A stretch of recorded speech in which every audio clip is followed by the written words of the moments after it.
नमस्कार, मैं हूं देवनाथ पांडे। आप देख रहे हैं लोकल वोकल न्यूज। किसानों का आंदोलन इस समय सुर्खियों में है। किसान केंद्र सरकार ने जो 3 अहम बिल पास किए हैं उनमें किसान वापस लेने की सरकार पर प्रेशर डाल रहे हैं, वापस लेने की बात कर रहे हैं। और ये देखते देखते आज 12 दिन बीत चुका, लेकिन किसान और सरकार के बीच लगातार बातचीत भी चल रही है। लेकिन ये बातचीत का सिलसिला यूं ही चला जा रहा है, आगे बढ़ता चला जा रहा है। इसका निष्कर्ष कुछ निकलता दिखाई नहीं दे रहा है। अब किसानों ने पहले ही चेतावनी दे दी थी कि अगर हमारी मांगें नहीं सुनी गई, यानी कि जो सरकार से मांग कर रहे हैं किसान, उनकी मांग नहीं सुनी गई तो 8 दिसंबर को देश बंद करेंगे, भारत बंद करेंगे। अब लोगों को संशय है कि अगर फिर से भारत बंद होता है तो वो क्या करेंगे, कहां जाएंगे, क्योंकि इससे पहले भी आपको पता होगा, आपको याद होगा कि किस तरह से कोरोना काल चल रहा है। लॉकडाउन जब पहली बार लगा था तब लोगों ने देखा कि यार वाकई में क्या कुछ हो रहा है। किसान हर जगह इसी तरह से प्रदर्शन करते हुए दिखाई देंगे और उन्होंने जिस तरह से भारत बंद की अपील की है, भारत बंद का आह्वान किया है, उसको लेकर वो उस पर खरे उतरते दिखाई देंगे। हालांकि अब समय को लेकर कई तरह की अटकलें लगाई जा रही थी कि क्या कितने बजे से शुरू होगा, कितने बजे तक होगा। तो भारतीय किसान यूनियन के राष्ट्रीय अध्यक्ष हैं राकेश टिकैत ने साफ तौर से कहा है कि यह आंदोलन 11 बजे से शुरू होकर भारत बंद 11 बजे से लेकर 3 बजे तक होगा। अब इसके बीच में अगर एम्बुलेंस आती है तो एम्बुलेंस को जाने दिया जाएगा। अगर किसी की शादी है, कोई शादी में जा रहा है तो वो भी जा सकता है, या फिर और भी देखें जो तमाम एसेंशियल सर्विस हैं वो लोग जा सकते हैं। यानी कि बहुत ही शांतिपूर्ण तरीके से भारत बंद होगा। अब समस्या ये उठ रही है कि आखिर जब किसानों ने पहले से ही सरकार को अल्टीमेटम दे दिया था कि भैया अगर आप हमारी बात नहीं सुनते हैं तो हम 8 दिसंबर को भारत बंद करेंगे, अब सवाल उठ रहा है कि यहां पर सरकार इन किसानों की मांगे क्यों नहीं सुन रही है।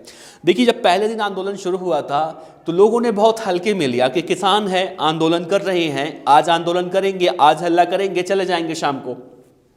आपको पिछले साल का आंदोलन याद होगा जब किसानों ने इसी तरह से गाजीपुर बॉर्डर पर आंदोलन किया था, प्रदर्शन किया था और उन्हें प्रशासन द्वारा दिल्ली में घुसने से रोक दिया गया। किसान लड़कर थक कर हार कर वापस चले गए। लेकिन आज जो हुआ है, अब जो चल रहा है, किसान ये पूरी तरह से सोच कर आए हैं कि अब जो ये काला कानून पास हुआ है इसे पूरी तरह से वापस नहीं लिया जाता तब तक किसान अपने घर नहीं जाएगा। और कहीं ना कहीं देखिए, पहले पंजाब के किसान आए, हरियाणा के किसान आए, धीरे धीरे अब देश भर से किसान इकट्ठा हो रहे हैं। और देश छोड़िए, दुनिया भर में जहां भी लोग हैं भारत के, लोग अब पूरी तरह से खुलकर इसका समर्थन कर रहे हैं। बड़े बड़े टीवी स्टार भी अब इस आंदोलन का समर्थन करते हुए दिखाई दे रहे हैं। लेकिन देखना अहम होगा कि सरकार आखिर कब और कहां झुकती है। सरकार और किसानों के बीच में बातचीत भी देखने को मिली और उम्मीद ये लगाई जा रही थी कि जल्द ही इसका कोई नतीजा निकलेगा, निष्कर्ष निकलेगा। लेकिन किसान अब पूरी तरह से यहां पर अपनी बात मनवाने पर अड़े हुए हैं। और अगर हम बात करें, सवाल भी उठ रहा है किसानों पर। कई बार तो ये भी कहा गया कि किसान आंदोलन के दौरान पाकिस्तान जिंदाबाद के नारे लगाए गए।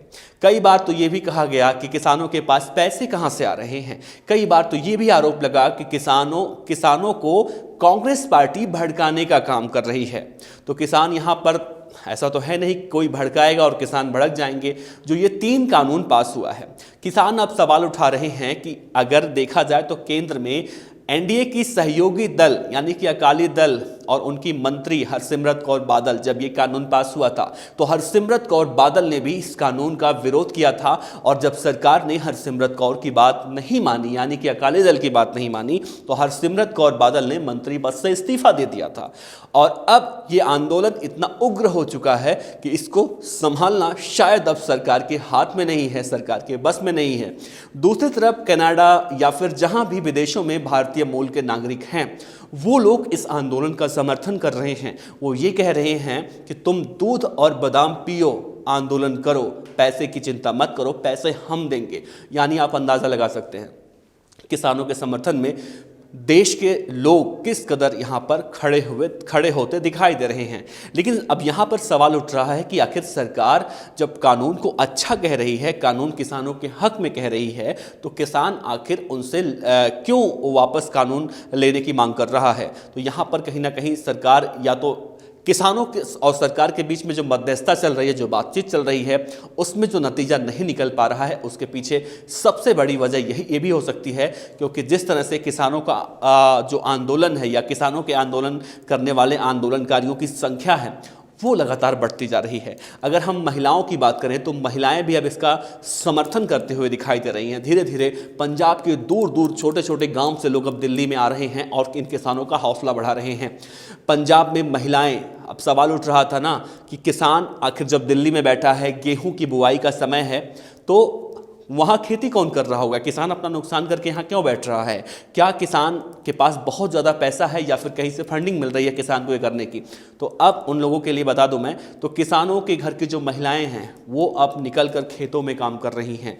बड़ा बड़ा लंगर चलाया जा रहा है। तो यहाँ पर अब आर पार की लड़ाई लड़ी जा रही है किसानों की तरफ से, और देखना अहम होगा क्योंकि जिस तरह से देश भर के किसान अब कहीं ना कहीं, जैसे हम डे बाय डे आगे बढ़ते जा रहे हैं, किसानों की संख्या भी और ज़्यादा बढ़ती जा रही है। अब देखना है सरकार आखिर झुकती है तो कब झुकती है। फिलहाल आप देखते रहिए लोकल वोकल न्यूज़। धन्यवाद।